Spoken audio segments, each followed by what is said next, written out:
بسم اللہ الرحمن الرحیم۔ 11 دن نماز فجر کے بعد سورہ کوثر پڑھو۔ خدا کی قسم لوگ گھر میں آ کر اس عمل کے بارے میں پوچھیں گے۔ 11 دن میں آپ کروڑ پتی بن جائیں گے۔ معزز ناظرین، آج ہم آپ کی خدمت میں ایک ایسا خوبصورت اور زبردست عمل لے کر آئے ہیں جس کی رحمتیں، برکتیں اور فضیلتیں آپ اپنی آنکھوں سے دیکھیں گے انشاءاللہ۔ آج کے اس خاص وظیفے کی ایک سب سے خوبصورت بات یہ ہے کہ اس وظیفے میں آپ نے 11 مرتبہ درود ابراہیم پڑھنا ہے۔ درود ابراہیم کی برکات کے بارے میں تو آپ جانتے ہی ہیں۔ درود ابراہیم ایک واحد ایسی دعا ہے جو ہماری حاجتوں کو ہماری دعاؤں پر لگا دیتی ہے اور ہماری دعائیں، ہماری حاجات فوراً اللہ رب العزت کی بارگاہ میں قبول و منظور ہو جاتی ہیں۔ پیارے ناظرین، میں آج کی اس ویڈیو میں آپ سب سے ایک بات کرتی ہوں کہ اللہ رب العزت نے آپ کو جس بھی حال میں رکھا ہے، سب سے پہلے آپ پر سکون فرض ہے۔ اس ذات کا شکر ادا کریں جس حال میں بھی آپ کو اللہ تعالیٰ نے رکھا ہے، اس حال میں رہا کریں، اللہ کا شکر ادا کریں، کیونکہ جب آپ سکون میں ہوں گے، اللہ تعالیٰ سے اچھے طریقے سے مانگیں گے اور اللہ تعالیٰ کا ذکر و اذکار زیادہ سے زیادہ کریں گے تو اللہ تعالیٰ اپنے بندوں کی دعائیں سنتا ہے اور اللہ تعالیٰ کہتا ہے کہ میرے بندے مجھ سے مانگے میں ان کو عطا کرتا ہوں۔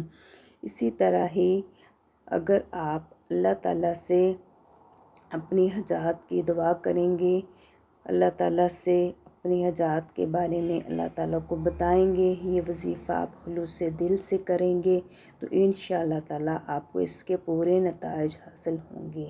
لیکن اس کے لیے شرط یہ ہے کہ یہ وظیفہ آپ نے 11 دن کرنا ہے اور 11 دن آپ نے اس وظیفے میں کوئی بھی وقفہ یا کوئی بھی ناغہ نہیں کرنا ہے۔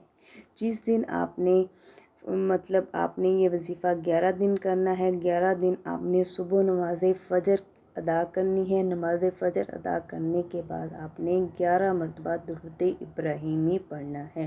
جی ہاں، وہ درود ابراہیم جو ہم ہر نماز میں پڑھتے ہیں۔ 11 دفعہ آپ نے درود ابراہیمی پڑھ لینا ہے۔ اس کے بعد آپ نے 11 دفعہ سورہ کوثر جو قرآن پاک کی سب سے چھوٹی سورہ ہے اس کو آپ نے پڑھنا ہے اور اس کے بعد آپ نے 11 دفعہ پھر درود پاک پڑھنا ہے۔ یہ درود پاک پڑھنے کے بعد آپ اللہ تعالیٰ سے جو بھی دعا مانگیں گے، جو بھی آپ کی حاجت ہے، جو ابھی آپ کو مالی مشکلات ہیں یا تو وہ انشاءاللہ تعالیٰ اللہ تعالیٰ آپ کی دور کر دیں گے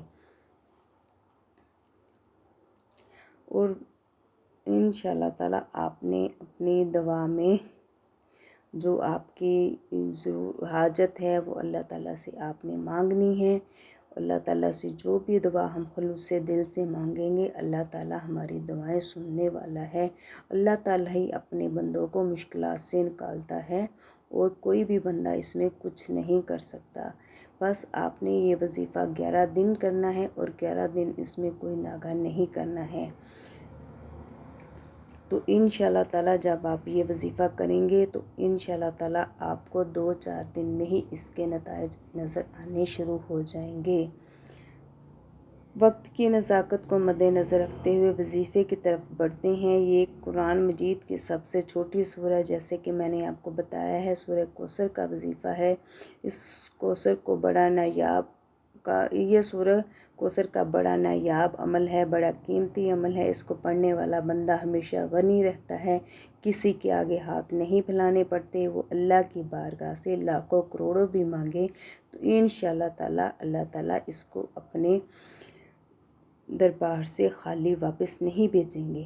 ہر چیز پر اس کی قدرت، ہر چیز پر اس کا قبضہ ہوگا، کیونکہ اللہ تعالیٰ کا قبضہ ہے۔ وہ جس کو چاہتا ہے تھوڑا عطا کرتا ہے، جس کو چاہتا ہے زیادہ عطا کرتا ہے۔ اسی لیے آپ نے اپنے رب الکریم کی بارگاہ الہی سے التجا کرنی ہے اور یہ کلمات پڑھ کر اللہ تعالیٰ سے دعا کرنی ہے، کیونکہ اللہ تعالیٰ ہی ہمارے دل کی فریادوں کو، ہمارے دل کی حالات کو سننے والا ہے۔ جب ہم کوئی پریشانی میں مبتلا ہوتے ہیں تو بجائے کہ ہم دوسروں کے آگے ہاتھ پھیلائیں، دوسروں کو اپنا دکھ درد سنائیں، تو اس سے بہتر ہے کہ ہم سب سے پہلے تو نمازوں کی پابندی کریں، نماز ٹائم پہ ادا کریں۔ 5 وقت کی نماز ادا کرنے کے بعد ہم باوضو ہو کر جب نماز ادا کرتے ہیں تو نماز کے فوراً بعد ہی آپ نے 11 دن 11 مرتبہ یہ سورہ کوثر جو میں نے آپ کو بتائی ہے، سورہ کوثر کو دولت والی سورہ بھی کہا جاتا ہے، یہ آپ نے پڑھ لینی ہے۔ تو انشاءاللہ تعالی اللہ تعالیٰ آپ کے تمام حاجات پوری کریں گے، اور آپ کے جو بھی مالی مشکلات ہیں، جو مالی مسائل ہیں، آپ کے بچوں کے شادیوں کا مسئلہ ہے، یا آپ کے گھر کے اخراجات کا مسئلہ ہے، آپ کی جاب کا مسئلہ ہے، آپ کا جو بھی مسئلہ ہے، تو میرے پیارے اللہ تعالیٰ آپ کے یہ تمام مسائل دور کر دیں گے۔ تو آپ نے یہ وظیفہ لازمی کرنا ہے، صدقہ جاریہ سمجھ کے آپ نے یہ وظیفہ جو ہے اپنے دوستوں کے ساتھ بھی میری اس ویڈیو کو شیئر کریں، اور مجھے کمنٹ کر کے لازمی بتائیں گے آپ کو میری یہ ویڈیو کیسی لگی۔ تو دعاؤں میں یاد رکھیے گا، اور اپنا بہت زیادہ خیال رکھیے گا۔ تو میری آپ سے ریکویسٹ ہے کہ آپ یہ وظیفہ لازمی کریں، اور اپنے بہن بھائیوں کو بھی کہیں کہ وہ بھی اس وظیفے کو لازمی کریں۔ آپ کی سہولت کے لیے میں آپ کو ایک دفعہ پھر بتا دیتی ہوں کہ سورہ کوثر آپ نے 11 دن 11 مرتبہ ہر نماز کے بعد آپ نے یہ پڑھنی ہے۔ 11 دفعہ اول و آخر آپ نے درود پاک پڑھنا ہے، نماز ادا کر لینی ہے، نماز ادا کرنے کے بعد 11 دفعہ درود پاک پڑھنا ہے، اور اس کے بعد سورہ کوثر آپ نے 11 دفعہ پڑھنی ہے، اور اس کے اینڈ پہ آپ نے پھر 11 دفعہ درود پاک پڑھنا ہے۔